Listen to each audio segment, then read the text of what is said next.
કૃષિ મંત્રીના નિવેદન બાદ રાજ્ય સરકારના પ્રવક્તાએ સ્પષ્ટતા કરી છે। ઋષિકેશ પટેલે કહ્યું કે અન્ય સ્થળે દારૂબંધી નહીં હટે।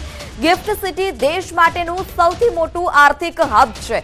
આ વિષય આર્થિક હબ પૂરતો જ છે, અન્ય કોઈ સ્થળ કે પ્રવાસીઓ માટે કોઈ વિચાર નથી। નોંધનીય છે કે રાજકોટમાં રાઘવજી પટેલ બોલ્યા હતા કે અન્ય શહેરોમાં દારૂમાં છૂટની માંગ મુદ્દે સરકાર વિચારણા કરશે।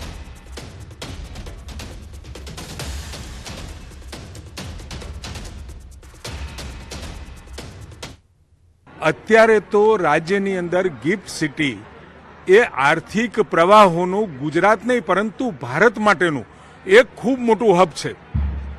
આ કેવળ ગુજરાતની પ્રગતિ તો થશે, પરંતુ સાથે સાથે દેશભરમાં ગિફ્ટ સિટી એક પોતાની રીતનું એક આર્થિક હબ બન્યું છે અને બનવા જઈ રહ્યું છે।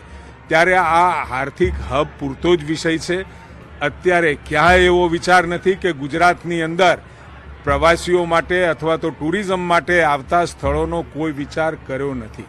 અત્યારે તો રાજ્યની તો ગિફ્ટ સિટીમાં જે પ્રમાણે દારૂ જે હતું તે લીકર પીવાની છૂટ આપવામાં આવી છે, દારૂબંધી હટાવવામાં આવી છે અને તેને લઈ લોકોના મનમાં પણ અનેક સવાલ હાલ અત્યારે ઉઠી રહ્યા છે। તમારા સવાલનો જવાબ કે કોણ દારૂ પી શકે છે, જ્યારે તેનો જવાબ છે કે ગિફ્ટ સિટીમાં કામ કરતા કર્મચારી અને જે માલિકો છે તે જ ફક્ત દારૂ પી શકે છે। સામાન્ય લોકો દારૂ પી શકશે ખરી? તો તેનો જવાબ છે કે ના, મુલાકાતીઓ ખાસ પરમિટ સાથે જ સેવન કરી શકશે। જે પ્રમાણે ગાંધીનગરની ગિફ્ટ સિટીમાં દારૂના સેવન માટે છૂટ આપવામાં આવી છે અને પ્રોહિબિશનના નિયમોમાં ફેરફાર કરી કર્મચારી અધિકારીને પણ છૂટ અપાઈ છે। ગિફ્ટ સિટીમાં કામ કરતા કર્મચારીઓ અધિકારીઓને પરમિટ આપવામાં આવશે।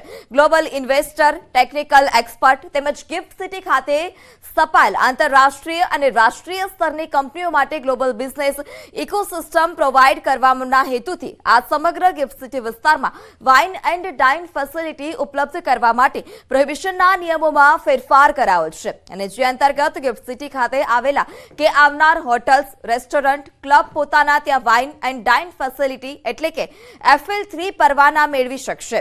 જો કે તેઓ દારૂ વેચી નહીં શકે। કોઈ હોટલ દારૂનું વેચાણ ન કરે તે માટે પરવાના ધરાવતી હોટલ્સ, રેસ્ટોરન્ટ, ક્લબ દ્વારા કરવામાં આવતા લીકરના આયાત સંગ્રહ અંગે પણ દેખરેખ રાખવામાં આવશે। ગાંધીનું ગુજરાત અને ગાંધીનગરના ગિફ્ટ સિટીને ગિફ્ટ આપવામાં આવી છે કે લીકર સેવન માટે મુક્તિ આપવામાં આવી છે। અત્યારે આ ગિફ્ટ સિટી છે, જેમાં રેસ્ટોરન્ટ, ક્લબ હાઉસ અને હોટલ્સ છે તેમાં લીકર માટેની પરમિશન આપી દેવામાં આવી છે। કેટલાક નિયમો બનાવવામાં આવ્યા છે કે લીકરનું સેવન છે તે કરવામાં આવશે, પણ ત્યાંથી લીકર છે તે વેચવામાં નહીં આવે, એટલે કે બોટલ છે તે કોઈ નહીં લઈ જઈ શકે।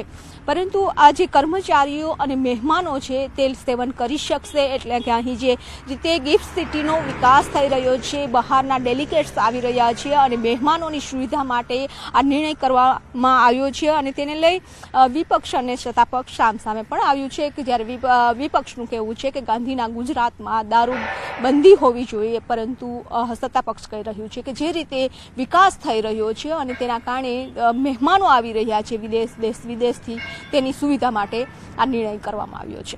કેમેરામેન હિરેન શાહ સાથે વિપુ પટેલ, ન્યૂઝ 18 ગુજરાતી, અમદાવાદ।